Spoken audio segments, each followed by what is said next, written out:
Make sure you know what you're getting into before you sit down to watch The Lobster, because no matter what your taste in movies is, I can guarantee you this film is going to challenge you in some way.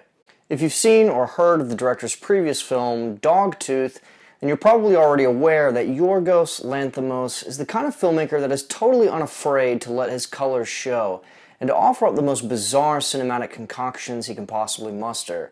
And while there are plenty of filmmakers that are also not at all shy about showing their weird side, what separates an artist like Lanthimos is in his ability to hone that weirdness and experimentation into something that feels deliberate and purposeful, and most importantly, extremely funny. The Lobster, while wacky as all hell, still never feels like it's wasting your time with gratuitous experimentation or just throwing random weird shit at you. Instead, it's actually surprisingly very clever and wise, considering just how absurd it all gets. Its story takes place in a near future, a shitty one, where city officials basically collect single people and take them to what is called the hotel, where they are expected to find a romantic partner within 45 days. If they're unable to do so by that time, they're then transformed into an animal of their choosing. Farrell's animal of choice, as you've likely already guessed it, is a lobster. Why? Well, apparently these creatures live over 100 years, not to mention that they can also regrow lost limbs and happen to be cannibals that occasionally eat one another for dinner. But honestly, all of this is really beside the point, because the goal for these characters is to prevent this transformation from happening at all by falling in love with another person in the hotel. The Lobster is kind of difficult to talk about because it seems like it wants to be about so many different things. Life, love, loneliness, our constant chase after meaning and purpose, but above all, I think it's about that insatiable craving we have for connection and our desire to be appreciated and validated by somebody, usually in the form of a romantic partner. This movie taps into that sentiment stronger than just about anything I've read or seen in a really long time, and continues to probe these topics deeper and deeper as it moves along. Lanthimos seems to be suggesting that human beings, whether we successfully find someone to spend most of our life with, or end up having multiple meaningful relationships, or just remain alone for most of our lives, we're still doomed to our humanness, our fragility and complexity, and unfortunately sometimes pain, all of which constantly remind us of what we are and that death is on its way. For me, this movie is about growing up and the mystery of adulthood, that time in our lives that is nearly impossible to fully prepare for. But more importantly in this movie is the idea that happiness during our adult lives has a tendency to take on the disguise of material possessions or monetary success or the approval of other people, all of which is just really a bunch of ephemeral bullshit that only serves to strengthen the very pain and boredom we were initially trying so hard to ease in the first place.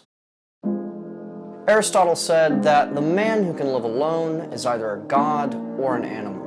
And it makes you wonder if Colin Farrell's character, along with the rest of this lonely bunch, are just better off existing as something other than human. Deep down, we know that that vulnerability, which is so characteristic of being human, is what makes each of our lives uniquely challenging, but also, on the upside, incredibly rewarding. This future society we encounter in The Lobster has attempted to squeeze all the passion and fervor out of romance and transform it into this banal and formulaic experience. Basically, you meet someone, you take comfort in having similar weaknesses, you hook up, and then when shit really hits the fan, you have kids as a final attempt at abating you and your spouse's problems. At least, according to this film, companionship seems to only exist as utility, and not so much as an act of passion. And it's clear that many of the characters are only hooking up with one another so as to save their asses from being transformed into an animal. Lanthimos might be saying that companionship, to some extent, can be seen as a preventative almost, or a band-aid for life. On the surface, this movie feels very cynical, but I have the suspicion that its real intentions are buried a little deeper, because at its heart, and believe it or not, I think it does have one, This movie is a love story. In terms of plotting, the film is pretty eventful. There is a lot of shit that happens here, and I really have barely even begun to scratch the surface in terms of this, which is probably better for you if you haven't seen it yet. But I will say that these scenes only get progressively funnier and wackier with each one that passes.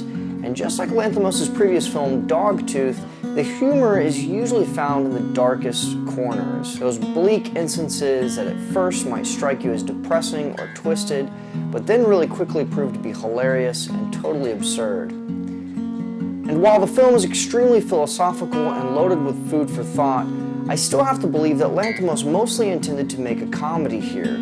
It may run a bit long, but I don't blame it for taking its time, considering all of its philosophical ambitions. This is an extremely funny and smart examination of all the mysteries that haunt us, and the problems we all share, but still cannot seem to shake. I definitely recommend The Lobster, and this will certainly be a favorite of mine this year. And while the film may challenge just about everything you thought you knew about cinema, or even life itself maybe, if you keep an eye out for its incredibly dry humor, and your mind open to its many ideas, you may end up finding it as funny and moving as I did.